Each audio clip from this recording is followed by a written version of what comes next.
Continuamos con esto. Es la última clase y es el último tema. Enfermedades autoinmunitarias. Recuerden que hemos pasado la primera parte, ¿no? Enfermedades. Bien.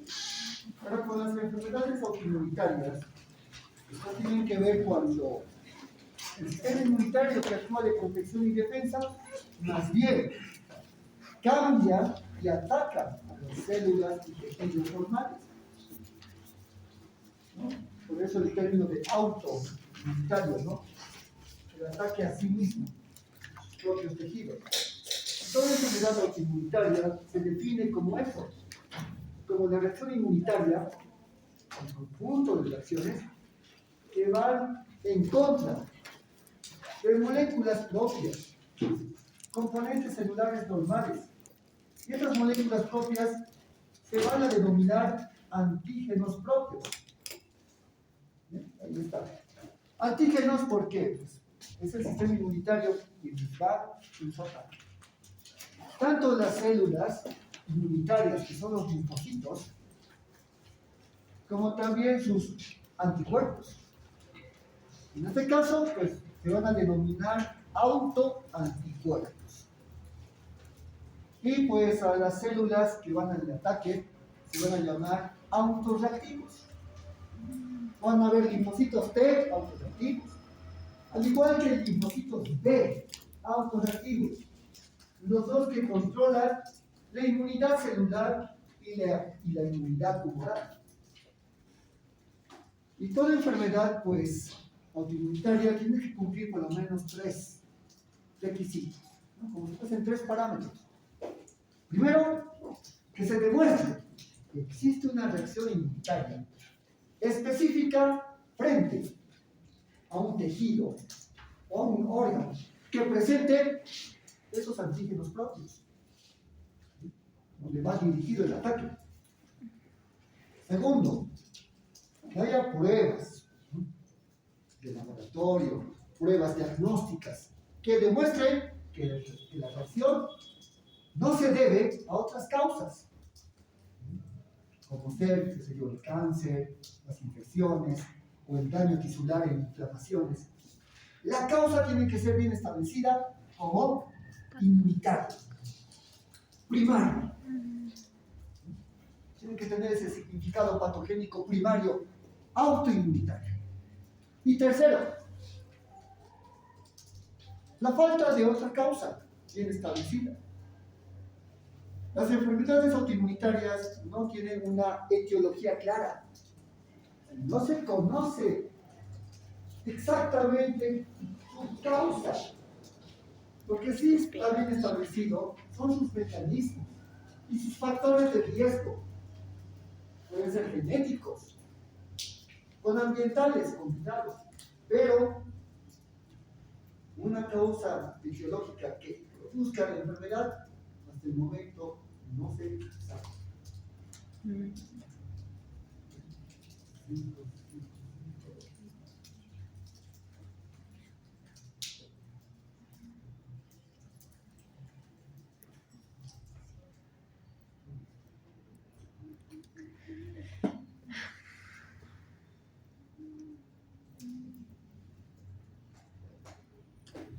Las manifestaciones clínicas que se producen en las enfermedades autoinmunitarias se pueden clasificar en 2 grandes grupos. Aquellas enfermedades autoinmunitarias que son específicas y aquellas enfermedades autoinmunitarias que son sistémicas. Gracias.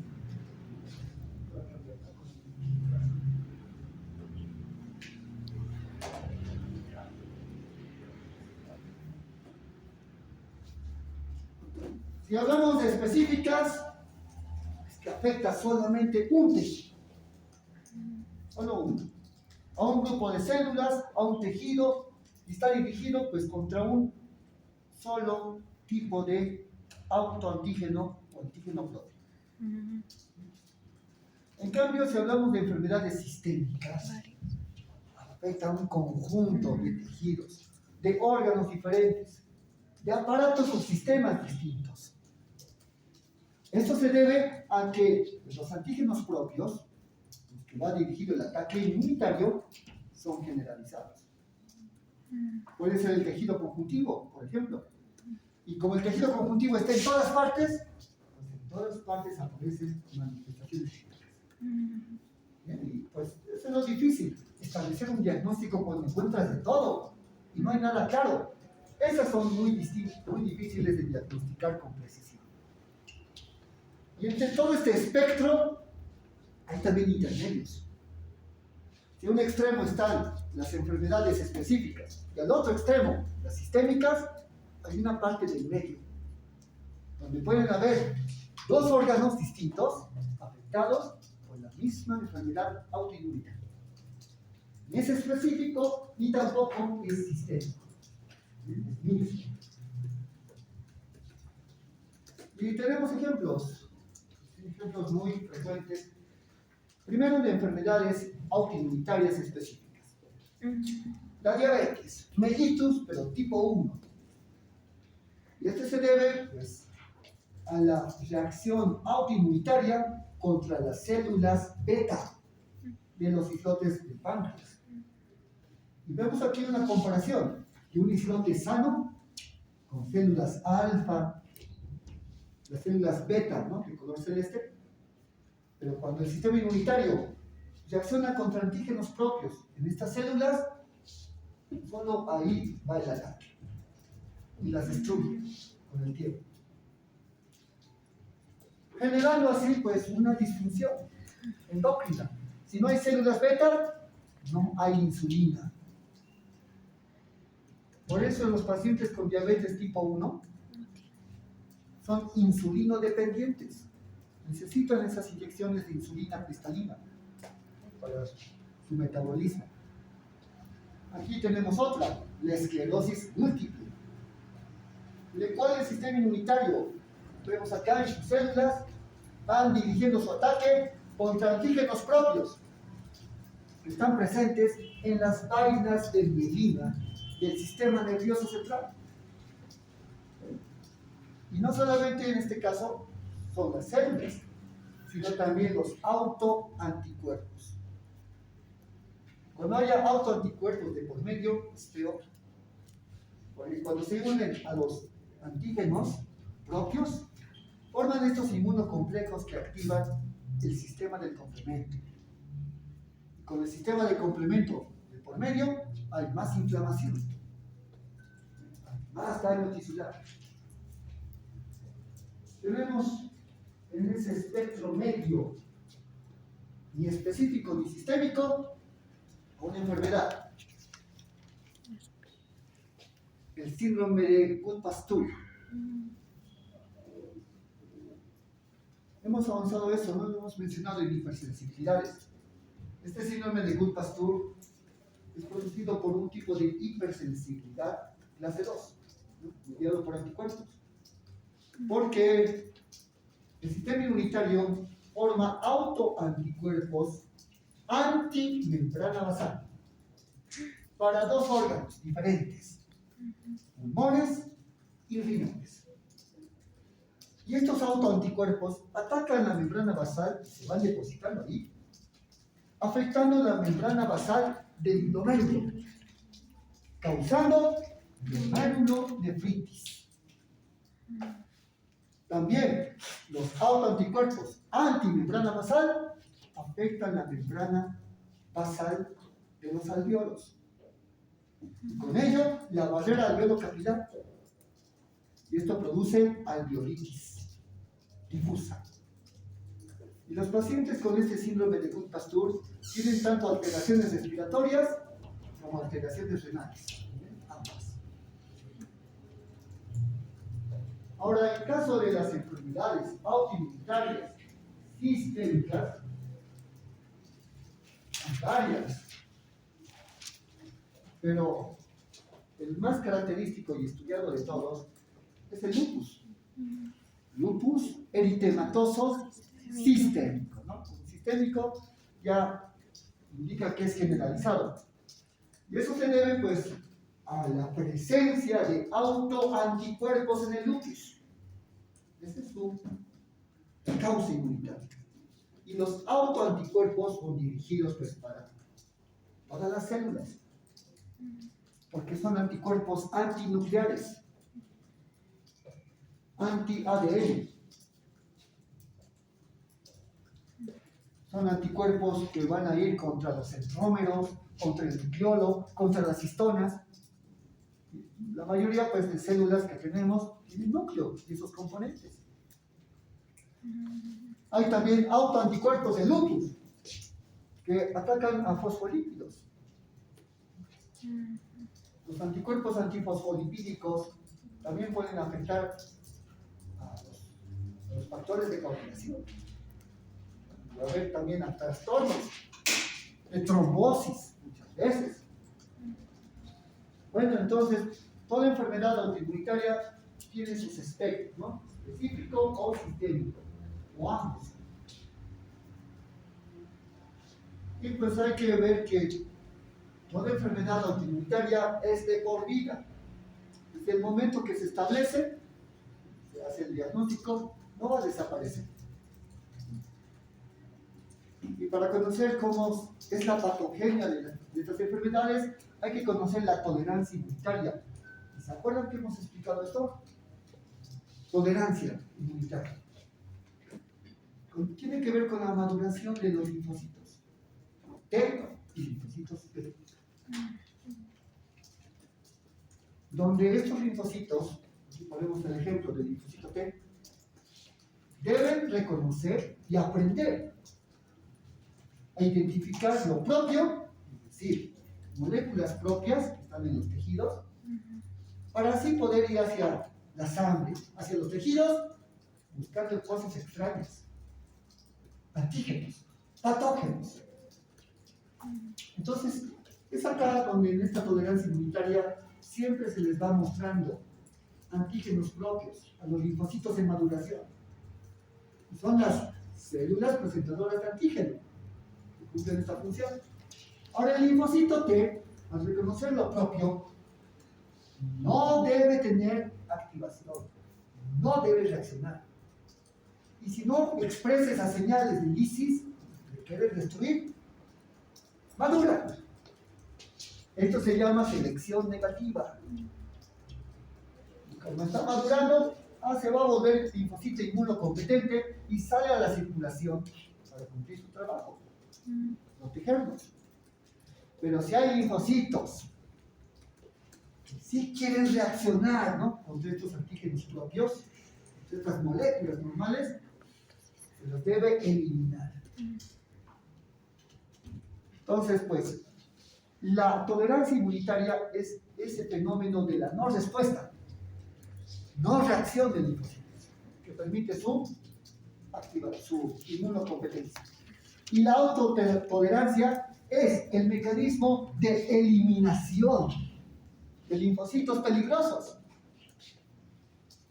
que puedan, pues, provocar enfermedades autoinmunes. El sistema inmunitario tiene que vivir en completa armonía con nuestras células y tejidos. Ahora, justamente el fracaso de la tolerancia inmunitaria y de la autotolerancia es lo que provoca la aparición de enfermedades autoinmunitarias. Estos mecanismos fallan o sean deficientes. Hay dos tipos de tolerancia inmunitaria: central y periférica.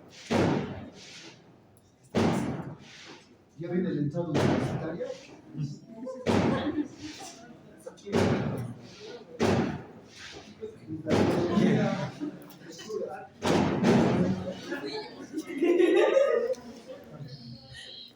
Tu doctor celebrado.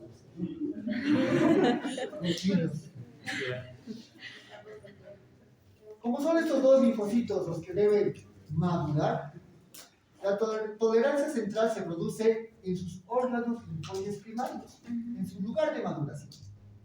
Linfocitos T maduran en timo, y linfocitos B maduran en médula ósea, órganos linfoides primarios. Y es ahí donde son probados, ¿no? Estos aprueban para ver su reacción o no frente a antígenos propios. Y aquellos que no pasen la prueba serán eliminados. Pero aquellos que sí pasen la prueba se dirigen a la periferia de los tejidos.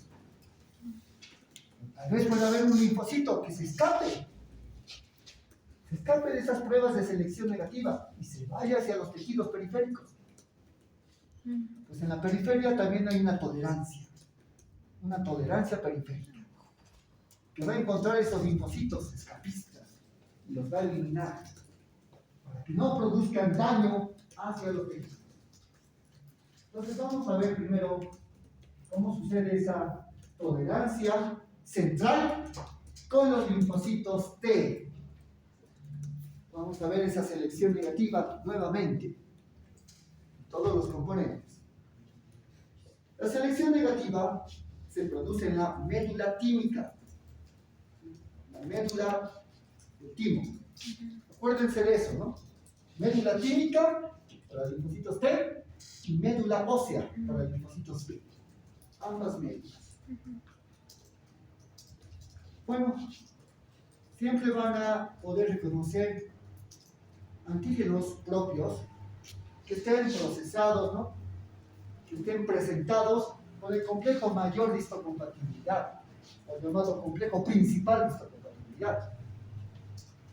Y las células presentadoras de estos antígenos son las células reticuloepiteliales clase 5, la médula del timo. Entonces vemos aquí en este cuadrito cómo algunos linfocitos T no reaccionan. Estos ya van a maduración completa. Y los que sí reaccionan, entre esos autoantígenos, antígenos propios, serán eliminados. Solamente el 10%, ¿no? Que todos los linfocitos que van a esta selección negativa pasan a prueba.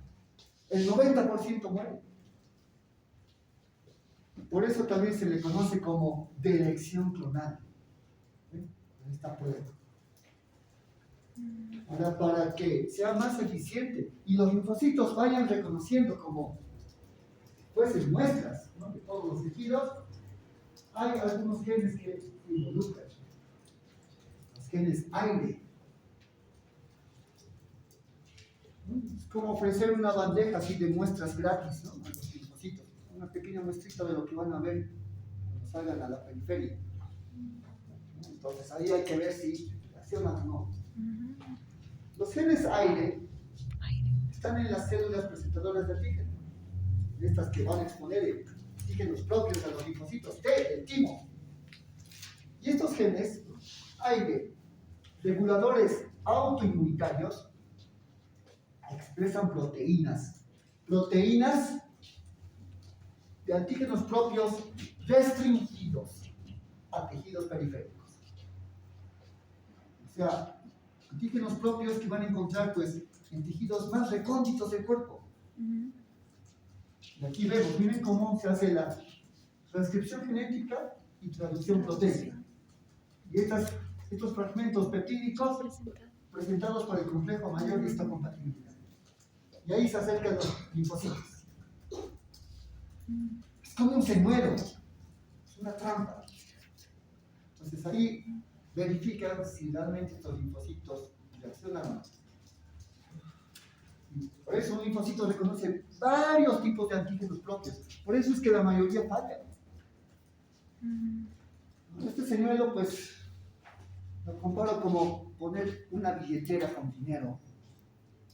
Si pongo yo mi billetera, ¿no? Y no tiene mucho. Si lo pongo ahí en el suelo, ¿no? Y pongo una camarita para ver quién lo alza, lo guarda. Y sabré cuál es autorreactivo.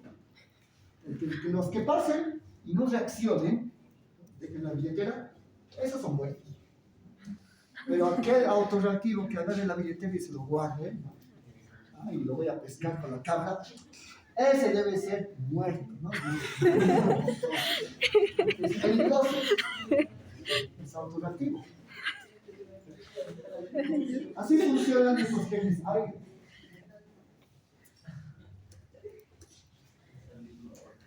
La tolerancia central de los linfocitos B es muy distinta. Los linfocitos B solo tienen un receptor, un BCR, que les permite identificar un solo tipo de antígeno. A diferencia de los linfocitos T, que reconocen montones de antígenos. Ahora, ellos, si reaccionan con un antígeno propio, si quieren volver autoreactivos, tienen una oportunidad más. La edición del receptor. O sea, pueden reordenar sus genes, haber un reordenamiento génico, para cambiar los genes del receptor por uno nuevo, un receptor que no reaccione con el antígeno propio. Y si logran hacer esa edición con éxito, se van a volver inmunocompetentes, ¿no? Linfocitos B maduros. Pero si no logran realizar esa edición, mueren por apoptosis. Y se calcula más o menos que la cuarta parte de los linfocitos B presentan edición del receptor. Entonces, así es la tolerancia central. Así pues, se eliminan aquellos linfocitos que no logren madurar o que reaccionen con las propias moléculas. La tolerancia periférica ya va a ser en tejidos periféricos, fuera del timo y fuera de la médula ósea. Y es acá donde se deben encontrar linfocitos que sean autorreactivos. Los receptores de linfocitos T que detectan autoantígenos que hayan escapado, ¿no?, de la selección negativa, pueden tener esa acción peligrosa en tejidos periféricos. Y es por eso que deben ser eliminados ahí, en la periferia, por tres mecanismos: la anergia, la supresión y la apoptosis. Tres mecanismos distintos, con el mismo objetivo. Y se pueden eliminar tanto linfocitos T como linfocitos B. Empecemos por la anergia. A significa sin. A o an. Energia es energía. Y es porque los linfocitos son inactivados. Se quedan sin energía cuando son autorreactivos. Aquí vemos, miren, una célula presentadora de antígeno, ahí arriba, y aquí un linfocito T, normal. Normalmente, para que este linfocito se active, deben tener dos señales. La primera señal es el reconocimiento del antígeno. Si lo vemos al epítope. Epítope presentado por el complejo mayor de histocompatibilidad, ¿no? Clase 1, clase 2. Y aquí vemos al linfocito T, que viene con su receptor de célula T, el TCR. Y se acopla el CD, CD4 o CD8. Entonces aquí se activa la primera señal de reconocimiento. Listo. Pero necesita, sí o sí, una segunda señal de confirmación. Eso son los coestimulantes. Los grupos de señales coestimuladoras de las células presentadoras de antígeno. Y son moléculas, miren, que se expresan como proteínas de membrana que deben unirse con el CD28 del linfocito. Entonces el CD28 se acopla con esta proteína, que lo vemos amarilla, el B7. Y cuando haya esa segunda señal, recién el linfocito se activa completamente. Ahora, la anergia se produce por la falta de coestimulación. Y es porque las células presentadoras de antígeno no muestran estos B7, a menos que sí haya infecciones.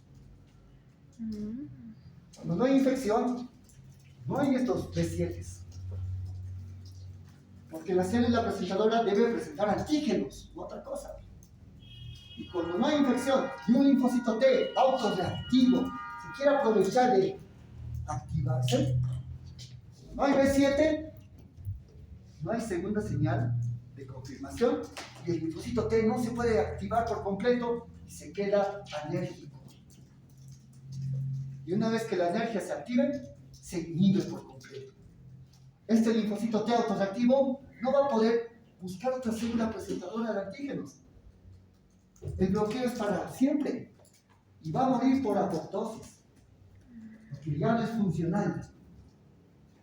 Entonces, es una importante clase de mecanismo esto de la energía para linfocitos T. Para linfocitos B es distinto.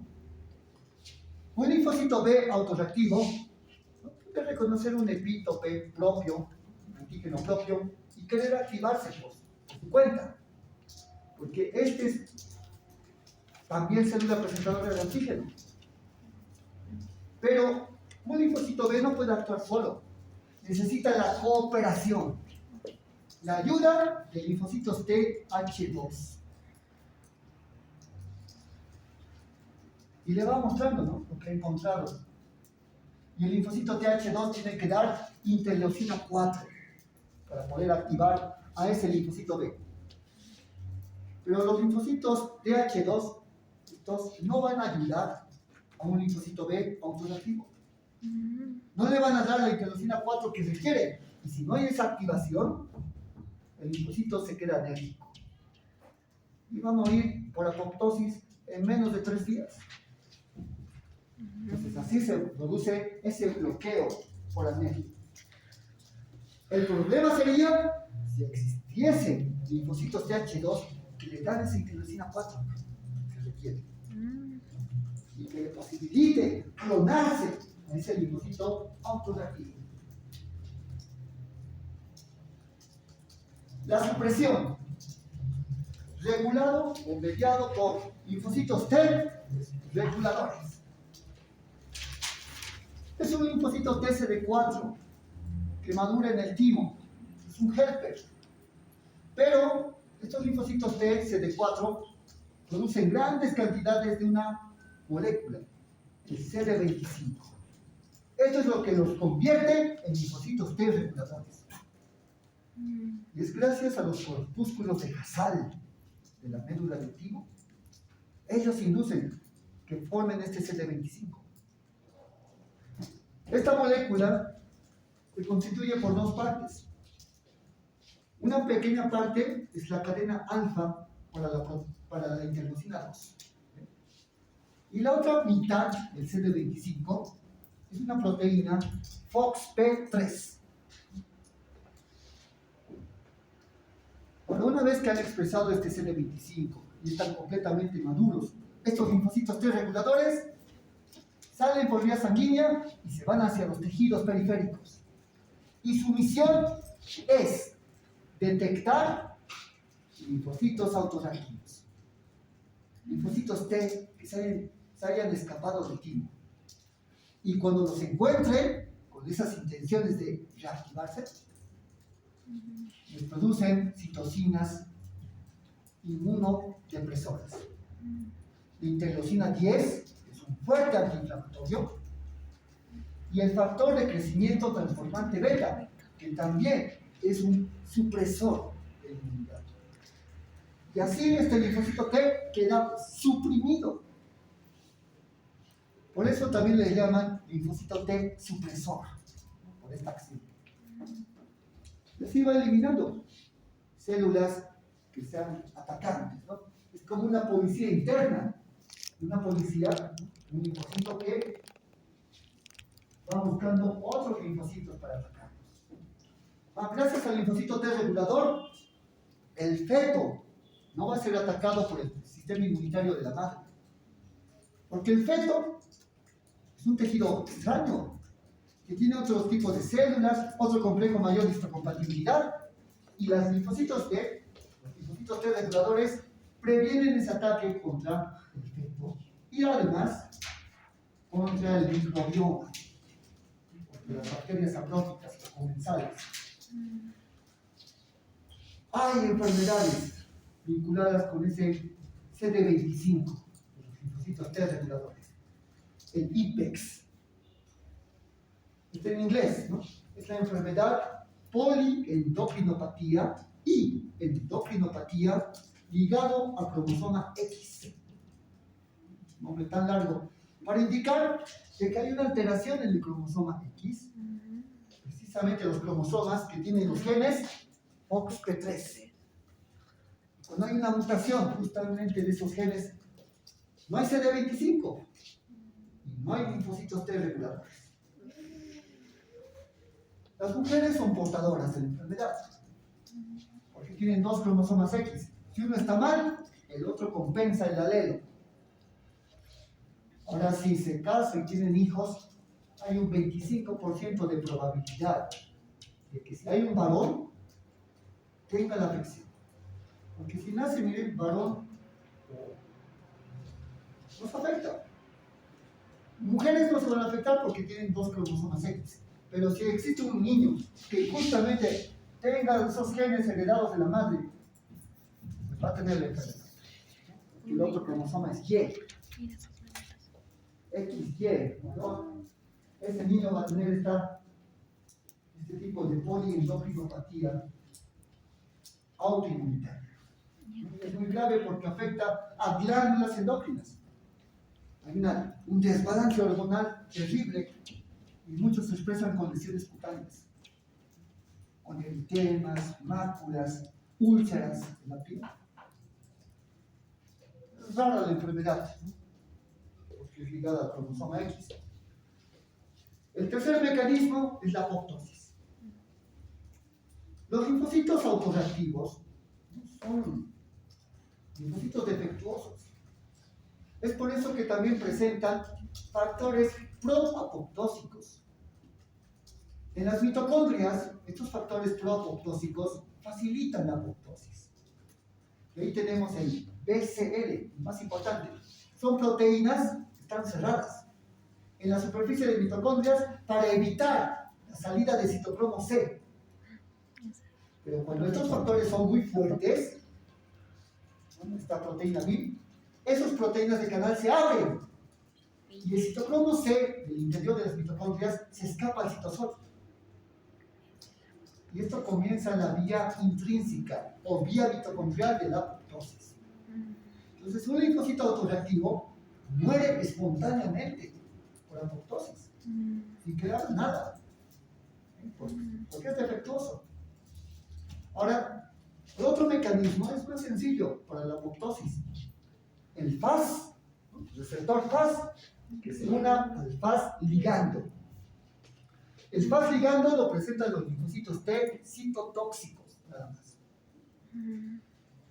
Y el receptor FAS está en todas nuestras células, con núcleo. Y cuando detectan un linfocito autorreactivo, este linfocito T citotóxico viene y ¡zas! Acopla su FAS ligando a su receptor FAS. Inicia la vía extrínseca de la apoptosis y va a ser eliminado.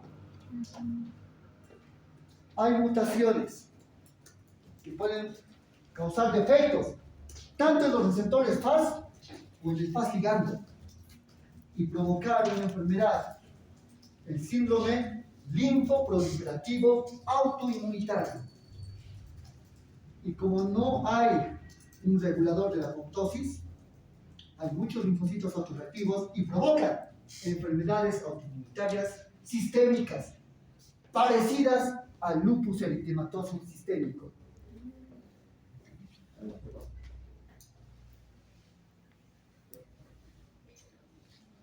Quieres sabotear el data, ¿no? Otra vez. No sé si es por falta de actividad. ¿Se baja? Está caliente. A ver si tengo su conclusión. La cuestión es que va a ser por formulario Teams. Más de estos últimos temas, ¿no? De alergias, hipersensibilidades. No. Pero también van a haber preguntas de los anteriores parciales. O sea, preguntas del banco de preguntas, repetidas. Y van a tener un día, 24 horas para poder resolver. Hemos quedado, ¿verdad? Que va a ser el 21. Ya. Se termina la semana. El 22 comienzan las evaluaciones de hito. cuestión de que el 22 ya tenga ya sus notas, los pueda subir con calma y ya puedan ver sus calificaciones. Primera materia de interinidad. Así se van a enfocar en sus demás asignaturas. Cardiología. Bien. Los mecanismos generales. Hay dos muy vinculadas para que se genere una enfermedad autoinmunitaria. Primero, la herencia de genes predisponentes a una enfermedad autoinmunitaria. Padres con una enfermedad, es muy probable que el hijo también tenga esa enfermedad. Y segundo, que exista desencadenantes ambientales, especialmente las infecciones, sean por bacterias o por virus, o el daño tisular que es provocado por inflamaciones. Entonces, tiene que haber esa combinación para que pueda activarse el sistema inmunitario frente a antígenos propios. Otra causa también es la rotura o el fracaso de la tolerancia inmunitaria que promueva la aparición y sobrevivencia de linfocitos autoreactivos. Estos peligrosos. Hay tres anomalías, ¿no? Ahí está el fracaso de la tolerancia, la muestra anómala de antígenos propios, esto principalmente cuando hay infecciones y daño tisular, y la inflamación. Las inflamaciones que pueden ser agudas provocan más activación de células presentadoras de antígenos. Esa es inmunidad innata. Y esas células pueden presentar antígenos propios a los linfocitos T. Y si hay autoreactivos ahí presentes, ahí se van a activar. Ahí es cuando va a iniciar esta enfermedad autoinmunitaria. Más aún si hay predisposición genética.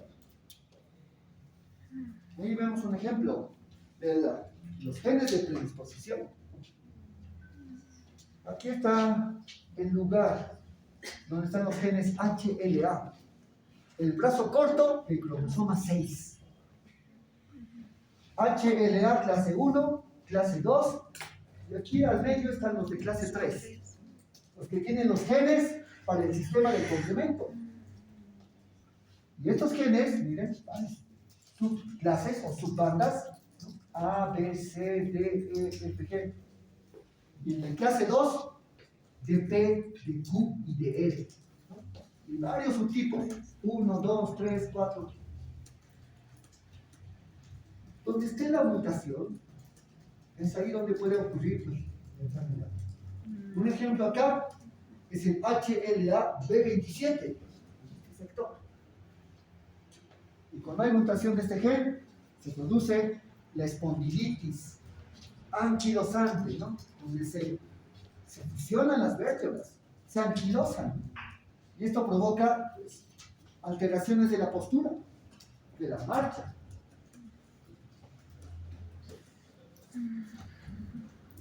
Ahora, pues, los factores ambientales están en relación con estos factores genéticos, porque los genes son predisponentes. Para ese fracaso de la autotolerancia. Pero el linfocito autoreactivo no puede hacer mucho, solo. Aprovecha la oportunidad de esos estímulos ambientales, los patógenos. Y cuando hay una infección, van a producir la reacción inmunitaria y vendrán neutrófilos, macrófagos, van a fagocitar, van a procesar y fragmentar al patógeno y van a presentar epítopes, normalmente. Vendrá el linfocito T y reacciona, ¿verdad? Por primera y segunda señal. Es este momento donde los linfocitos autorreactivos aprovechan. Porque las células presentadoras de antígeno están expresando coestimuladores. Y como ya tienen esos coestimuladores preparados, el linfocito T autorreactivo tiene reconocimiento del epítope y tiene reconocimiento de la segunda señal, la coestimulación que necesitaba. Aquí se rompe la energía. Y así el linfocito activado, ¿no? Autorreactivo, tiene clonación y va formando más linfocitos autorreactivos, enfocados en destruir a los tejidos, enfocados a buscar esos antígenos propios para reaccionar y causar una enfermedad autoinmunitaria.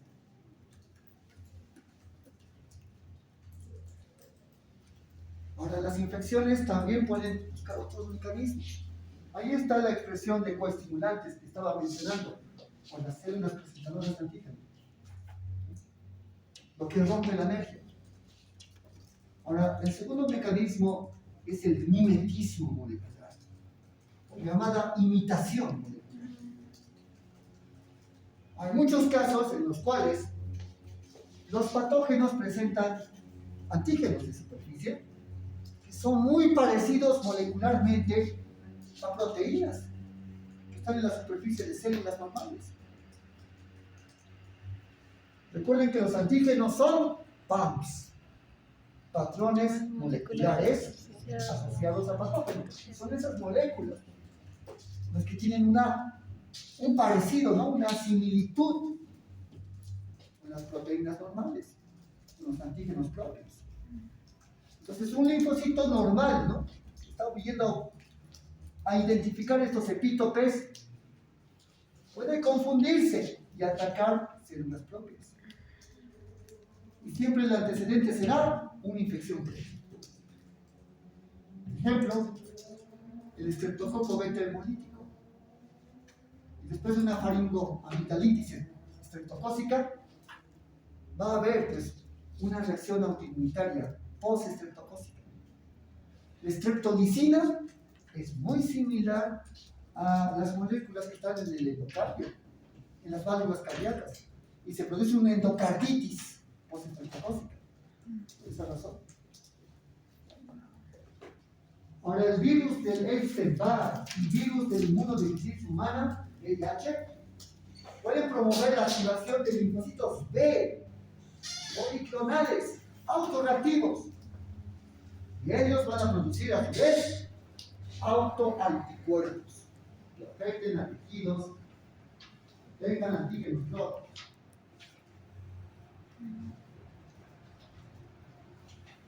Las características de una enfermedad autoinmunitaria, todas son crónicas, son de largo plazo, desde el momento de su aparición, duran toda la vida.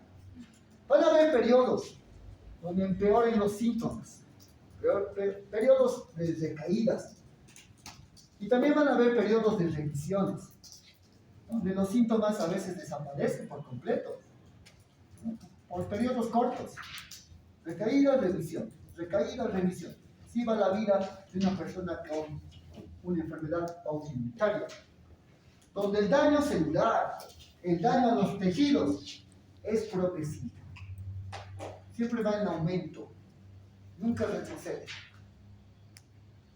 Por eso es importante los tratamientos, a veces tratamientos con corticoides, antiinflamatorios, para limitar un poco el daño, frenarlo. Pero no pueden parar. Hasta con inmunosupresores, ¿no? Para suprimir la actividad linfocitaria. Tratar de controlar esos linfocitos T autorreactivos. Porque cuando están muy activos, todo ese sistema inmunitario atacando a los tejidos, hay más daño tisular. Y van a haber más liberación de antígenos propios. Y estos van a ser captados por células presentadoras y presentados a más linfocitos T. Y así pues la enfermedad autoinmunitaria se va prolongando, se va perpetuando.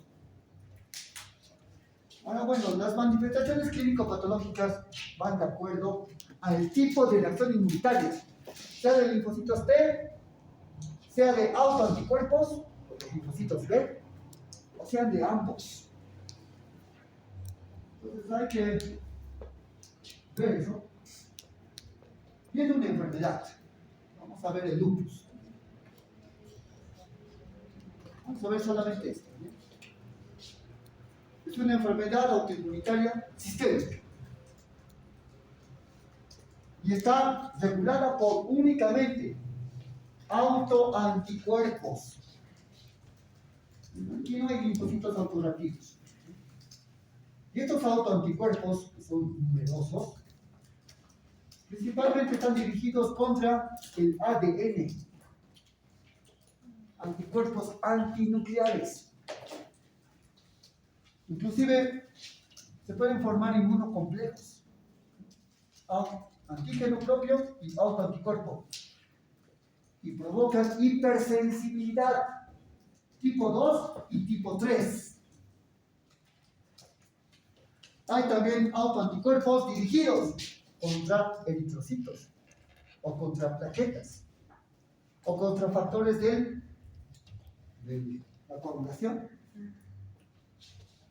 Entonces, hay mucha variabilidad en los síntomas y manifestaciones clínicas en los pacientes con lupus. Algunos le llaman la gran imitadora, que puede imitar pues, un montón de signos o síntomas de otras enfermedades. Entonces, hay que buscar con mucha cautela toda esa combinación, inclusive los autoanticuerpos, por exámenes de laboratorio, para detectar y diagnosticar el lupus. De por lejos, es la más prevalente. Miren, un caso de lupus por cada 2.500 personas. Y obviamente ustedes saben que es más incidencia en mujeres, con una relación 1 a 9. Por cada hombre con lupus hay 9 mujeres con lupus. Y se manifiesta generalmente, ¿no? Desde los 17 años de edad, promedio, hasta los 55, en toda la edad reproductiva de la mujer. Es por eso que inclusive puede causar abortos espontáneos muy frecuentes. Se puede manifestar en mujeres jóvenes, especialmente entre los 20, 25 años, donde más casos hay. Y una vez que aparezca, toda la vida. Ahora, puede ser aguda, donde los síntomas iniciales son muy insidiosos. No se logra diagnosticar con exactitud en esta etapa aguda. Las manifestaciones clínicas más características del lupus es en la etapa crónica, en la cronicidad, donde ya hay recaídas y remisiones, ¿no? Mejoras. Y en las recaídas, a menudo, hay síndromes febriles. Los síntomas empeoran junto con fiebre. Afecta a nivel sistémico, afecta a la piel, afección cutánea, afecta a los pulmones, al corazón, a los riñones, a las articulaciones, al tejido conjuntivo y a la sangre.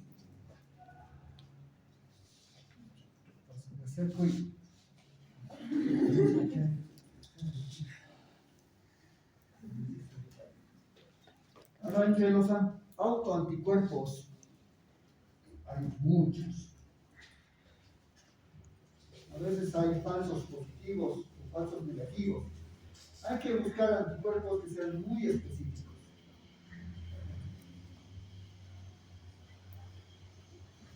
En especial uno, anótense eso.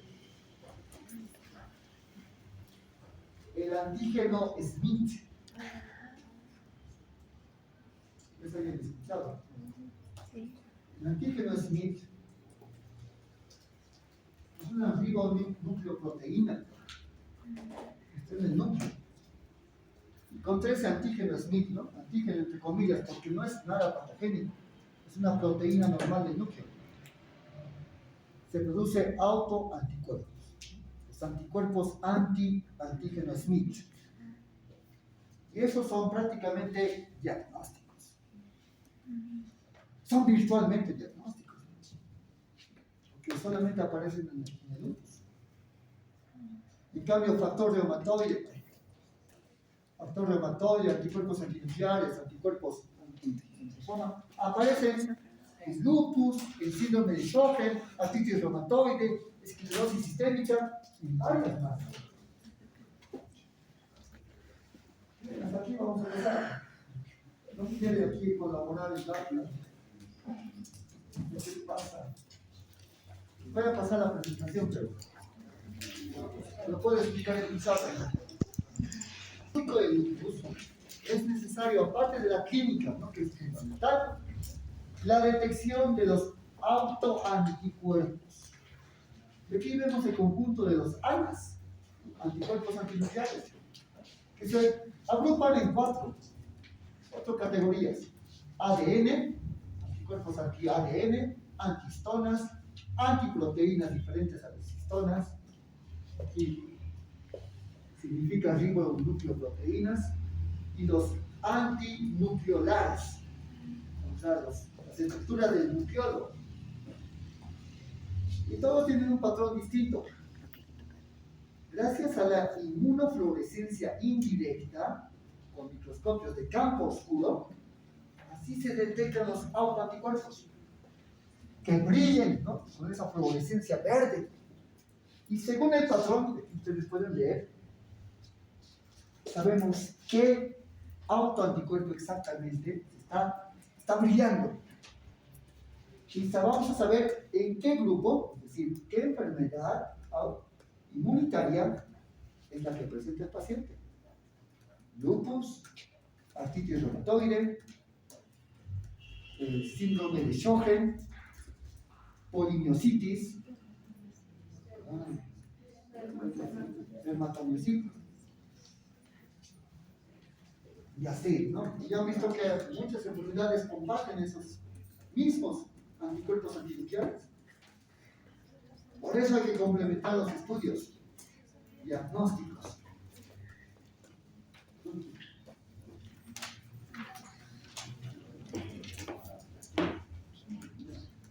No.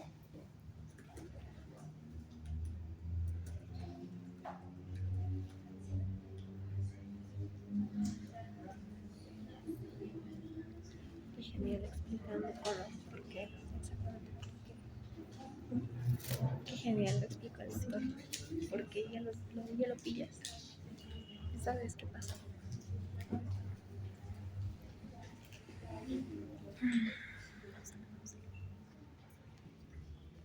Cuando hay ese síndrome antifosfolipídico, las proteínas del sistema de coagulación tienen fosfolípidos asociados.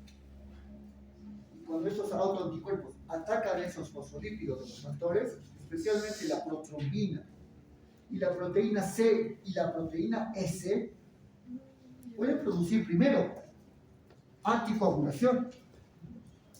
Eso se llama los factores anticoagulantes lúpicos. Pero después produce trombosis. Eso es lo peor, porque esos autoanticuerpos IgG atraviesan la barrera hematoplacentaria y se van al feto. Y en el feto produce microtrombosis masiva. Eso conduce a la isquemia, la hipoxia y a la necrosis, al aborto.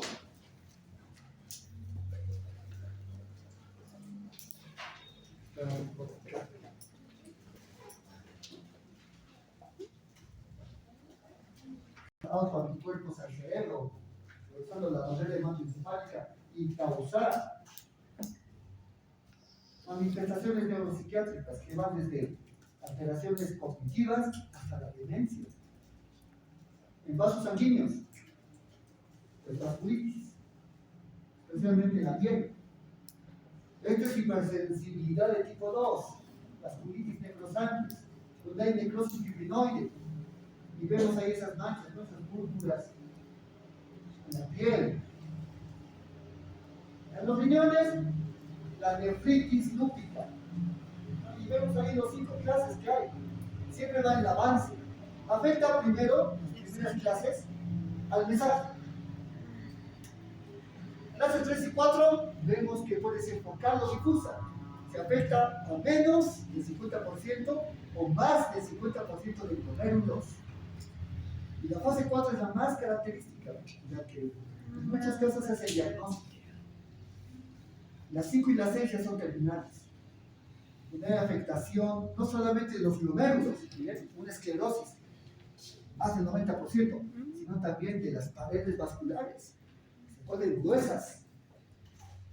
Estos riñones, ya con neuropatía lúpica, terminan en insuficiencia renal.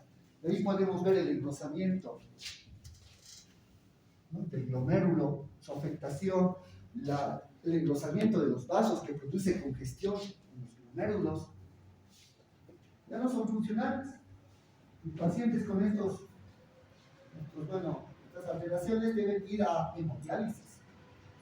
Para hacer el diagnóstico, no sé qué verán los imaginólogos, pero dicen que hay un patrón en asa de alambre acá, o patrón en guirnalda también, que es característico del lupus, de la neuropatía lúpica. Las afecciones cutáneas, que son las más evidentes, están en la cara. El exantema de mariposa, ¿no? Seguramente lo habrán estudiado. Es un eritema malar. Y esto empeora con el sol. La radiación solar provoca daño en la epidermis. Mueren muchos queratinocitos. Les ha ido del sistema inmunitario, va. Y provoca estas máculas y pápulas, estas placas eritematosas con urticaria que se pueden ulcerar. Y vemos pues cómo la epidermis y la dermis se separan. Y este espacio blanco es edema, líquido inflamatorio, abundante infiltrado linfocitario perivascular, periarterial. Y se pueden detectar incluso los inmunocomplejos en esa unión dermoepidérmica. En articulaciones, sinovitis, nada más.